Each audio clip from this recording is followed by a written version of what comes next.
எல்லாருக்கும் ஒரு பெரிய வணக்கம். இன்னைக்கான வீடியோ என்ன அப்படின்னா, இந்தியா விஸ் பாகிஸ்தான் மேட்ச் நேத்து நடந்து முடிஞ்சிச்சு.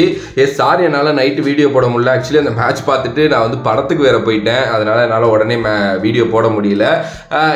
ஐசிசி சாம்பியன்ஸ் டிராஃபி 2025 ரொம்ப முக்கியமான மேட்ச். அதனால தான் அந்த மேட்ச் சண்டே வச்சிருந்தாங்க. பாகிஸ்தான் டாஸ் வின் பண்ணி நாங்கள் ஃபர்ஸ்ட் பேட்டிங் எடுத்துக்கிறோம் அப்படின்னாங்க. துபாய் கிரவுண்ட்ல பேட்டிங் அப்படிங்கிறது சூப்பரான ஒரு ஆப்ஷன். ஈவன் தோ கமெண்டேட்டர்ஸ் கூட சொன்னாங்க, நல்ல ஒரு ஸ்கோர் போர்ட் போட்டாங்கன்னா இந்தியாவை கண்டிப்பா ட்ரபிள் பண்ணலாம். பாகிஸ்தான் அந்த அளவுக்கு ஒரு நல்ல பவுலிங் அட்டாக் இருக்கு அப்படின்னு சொன்னாங்க. அது உண்மைதான். ஆனா பேட்டிங் இருக்கணுமே.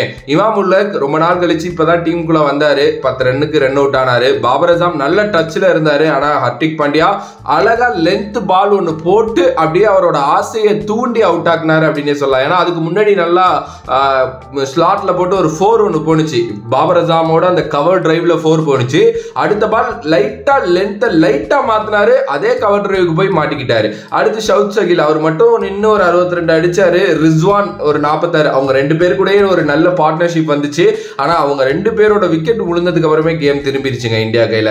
சல்மான் அகா 19 ரன்ல அவுட். தயத் தாகிர் வந்து 4 ரன்ல அவுட். குஸ்தில் அவர் மட்டும் ஒரு 38 அடிச்சாரு. அதுக்கப்புறம்லாம் பெருசா யாரும் சொல்லிக்கிற மாதிரிலாம் ஒன்றும் அடிக்கல. டோட்டலா 10 ஓவருக்கு 241 அடிச்சிருந்தாங்க. 242ங்கிறது ஒரு ஈஸியான இலக்கு தான். ஆனா அந்த பிச்சு பிஹேவ் பண்ணதை பாக்குறப்போ இல்ல கொஞ்சம் நல்ல பவுலர்ஸ் டர்ன் ஆஃப் ஆனாங்க அப்படின்னா கண்டிப்பா இந்தியானால கொஞ்சம் ட்ரபிள் பண்ண முடியும் இந்தியாவை அப்படிங்கிற மாதிரி தான் இருந்துச்சு. பிகாஸ் குல்தீப் யாதவ் ஒரு 3 விக்கெட் எடுத்திருந்தாரு. ஓகேவா? ஸோ எனக்கு என்னமோ ஸ்பின்னர்ஸ் கேம்குள்ள வருவாங்க பாகிஸ்தான்ல அப்படின்னு தான் நான் நினைச்சேன். அது எங்க, அதெல்லாம் ஒன்றும் நடக்கல. இந்தியா அவுட் பிளே பண்ணாங்க ஃபர்ஸ்டே அப்படின்னு தான் சொல்ல முடியும். ஏன்னா ரோஹித்தும் கில்லும் விளையாண்ட ஒரு இன்னிங்ஸ் வந்து ரொம்ப நல்லா இருந்தது. ரோஹித் 20 ரன் தான் அடிச்சிருந்தாலும் 3 4 1 6 பார்த்துக்கங்க. கிட்டத்தட்ட வந்து 18 ரன் வந்து இப்படியே ஸ்கோர் பண்ணிட்டு போயிட்டாரு. அவரு அடி தும்சம் பண்ணிட்டாரு. அட் த சேம் டைம் வந்து அவருக்கு போட்ட ஒரு எக்ஸப்ஷனலான பால் வந்து ஷகின் ஷாஃப்ரிடி போட்டாரு. அதனால தான் அவர் அவுட் ஆனாரு. கில்லி இன்னொரு சைடு ஒரு செம்ம இன்னிங்ஸ். அவர் அவுட் ஆனதும் ஒரு எக்ஸப்ஷனலான பால் அப்படின்னு தான் நான் சொல்லுவேன். அகைன் கோலி ஸ்ரேயஸ் ஐயர் ஒரு சம பார்ட்னர்ஷிப். அதுக்கப்புறம் ஸ்ரேயஸ் ஐயர் 50 கடந்தாரு. கோலி வந்து பாத்தீங்கன்னா கடைசி பால்ல 100 அடிச்சாரு.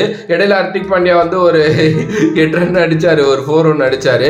பட் ஆனா ஸ்டில் சம கேம். அண்ட் விராட் கோலியோட கம்பேக். விராட் கோலி எப்பவுமே ஃபேவரட் ஆப்போனண்டா கருதுறது வந்து பாகிஸ்தான் தான். ஏன்னா பாகிஸ்தானுக்கு அகைன்ஸ்டா பயங்கரமா ரெக்கார்டு வச்சிருக்காரு. நல்ல ஃபார்ம்ல இருந்தாலும் அடிப்பாரு, நல்ல ஃபார்ம்ல இல்லைன்னாலும் பாகிஸ்தான் அடிப்பாரு. அது என்னன்னே தெரியல.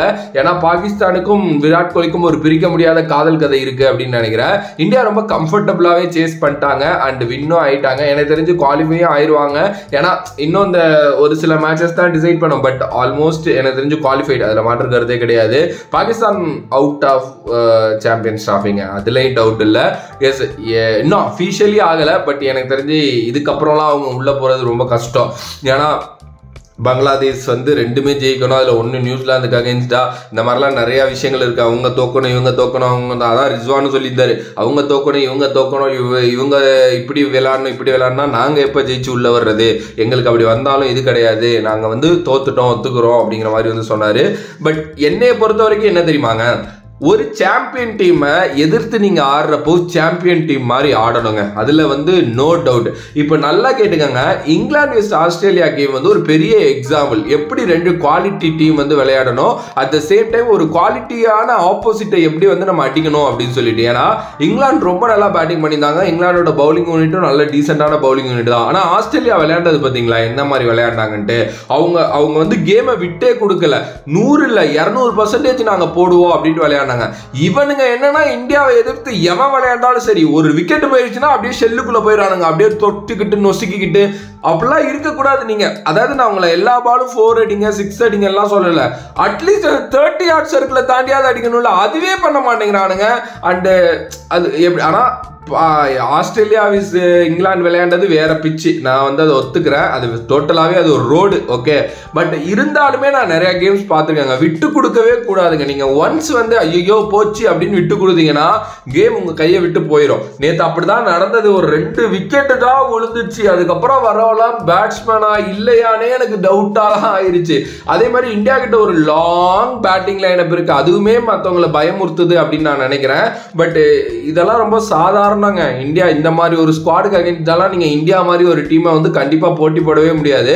எஸ், நம்ம நிறைய விஷயங்கள் வந்து இவங்க இப்படி அவங்க அப்படி இந்தியன் டீம்ல இவங்களுக்கு வாய்ப்பு கிடைச்சிருக்கலாம்லாம் பேசுவோம். ஆனா ஏன்னா இந்தியன் டீம் யாரை கூட்டிட்டு போனாலும் அவங்க ஒருத்தான பிளேயர் தான். அந்த மாதிரி பிளேயர்ஸை வச்சுக்கிட்டு ரொம்ப கஷ்டம். ஆப்போசிட்ல இது மாதிரி சொன்னீங்க மாதிரி வந்து விளையாடுறது சீரியஸா.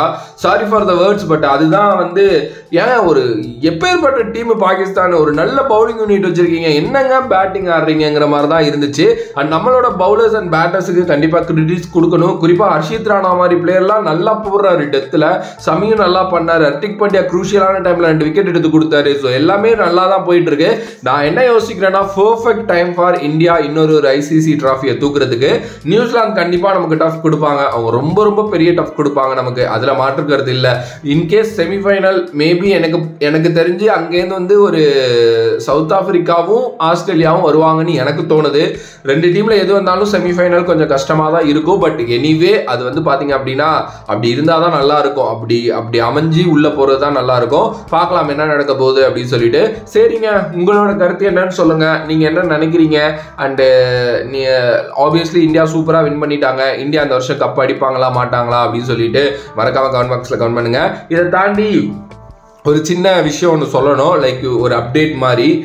என்ன மேட்டர்னா, இவ்வளோ நாள் நம்ம வந்து வீடியோஸ் போட்டுட்ருக்கோம். நிறையா பேர் எப்படி கிரிக்கெட் சேனல் ஆரம்பிக்கிறது, எங்கேருந்து போகிறது, ஃபோட்டோஸ் யூஸ் பண்ணலாமா, வீடியோஸ் யூஸ் பண்ணலாமா, இந்த மாதிரி கேள்விகள் நிறைய கேட்குறீங்க. அந்த ஃபோட்டோஸ் காப்பிரைட் இல்லாமல் எங்கேருந்து எடுக்கணும் அப்படின்லாம் சொல்லிட்டு நிறையா கேள்விகள் கேட்குறீங்க.